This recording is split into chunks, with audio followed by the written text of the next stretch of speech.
On the campaign trail, Mitt Romney launching a new attack at President Obama. The GOP frontrunner has repeatedly accused the commander-in-chief of making apologies for America. Now Governor Romney is taking it one step further, suggesting the president give Americans an apology of their own. Take a listen. He's been out there trying to take credit for his policies. And actually, I think he's confused. It's his policies that have caused a lot of our problems. He shouldn't be trying to take credit. He should be pointing out he made some big mistakes. I'm reminded of another tour he took at the beginning of his administration. Remember, he went around the Middle East and apologized for America. And, instead of apologizing for America, he should have stood up and said that as the President of the United States, we all take credit for the greatness of this country. And said he owes Americans an apology for his own policies. Joining me now to discuss it, Brad Blakeman, former Deputy Assistant to President George W. Bush, and Joe Trippi, former campaign manager for Howard Dean and a Fox News contributor. Guys, thank you so much for being here. I think this is so interesting because more and more we've seen Mitt Romney appearing to hone his message if, in fact, it does become a two-man contest between Romney and President Obama. And we heard a little bit of where he's going to go last week, and now we're hearing a little bit more.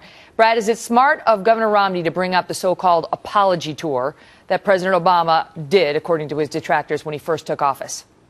Absolutely. Look, we're now in the selection process. We're not in an election process. So you're appealing to Republican voters to come out, and you want to make the starkest contrast you can as to why you're the best person to go against a president who has promised a lot as a candidate but delivered little, if anything, as president. So the president now has a record. There's no more George Bush to blame. It's him. And he's been a president of either apology or excuses. So I think this is absolutely the right thing to do to show the American people that the president who promised the world delivered nothing, and those items that he did do, he ruled out of ideology instead of reality, like health care, like jobs. He has rewarded his friends and punished the American people. Joe, there's no way Governor Romney expects President Obama to stand up and say, I apologize for my policies and how they've hurt America, right? So there's a reason he's bringing this up. He's trying to get back into the minds of the American people that so-called apology tour, which has been used a lot on talk radio and so on, to remind people about how they believe, how these right-wing pundits believe the president sees America.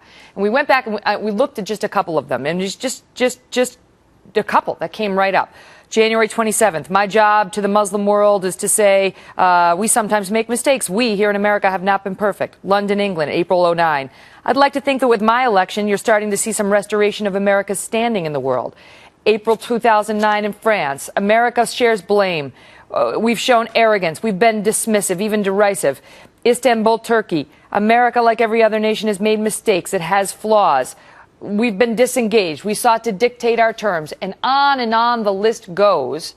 We're going to hear more of this, whether it's Romney or anybody else. Well, I mean, the reason Romney's doing this now is frankly, it's great rhetoric. It's more red meat to his base, and it positions him not just in the general, but again helps him in the primary because he's having a tough time putting this away and wants conservative support.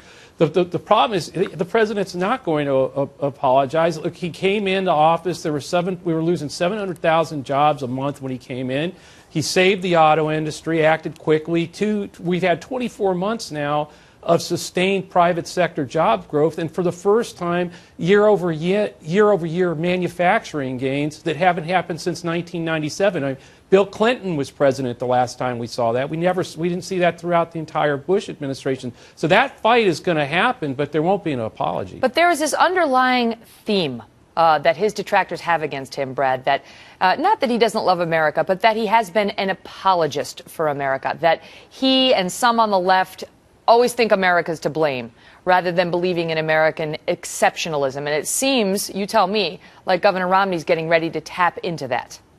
He is, and rightfully so. The president who promised in his apology tours to somehow humble us and say that there's something wrong with being a great and powerful nation is absolutely wrong. The American people don't feel that way. We believe we're an exceptional nation and we have nothing to apologize for. And I think Romney is going to strike a tone by saying, look at the president when he first came into office and went around the world apologizing. What did it get us internationally? It's a more dangerous world today than it was when he inherited the office. Now Iran is on the cusp of getting a nuclear weapon. The same thing can be said with the adversarial nature that North Korea, under their new leadership, has put forth. The world under Barack Obama sees America as weak and a president who panders. And that is not the American leadership that I think the American people are worthy of or deserve. Joe, it was relatively big news when he was doing it right after he took office, President Obama. Does it become another issue? Does it become an issue yet again once the GOP nominee is selected if he, and it appears if it's Governor Romney, he is, intends to make it an issue yet again? I don't think this is going to be much of an issue. Again, I think in the end, this is, and I've been saying this all along, it's the economy and either jobs. We're going to continue to see these trends that have been going on with jobs growth. Gasoline prices could be a problem if they continue to go up, but I don't think that's what's going to happen. If we are talking about pandering, I mean, Romney's wide open on that. So you're going to look. This isn't a one size fits all thing. There's going to be a fight on both sides here, and the president will be engaging, I'm sure. And it's always a question of who that kind of message appeals to. You know, the base or the independents, the all critical independents. Guys, thank you both so much. Thank you.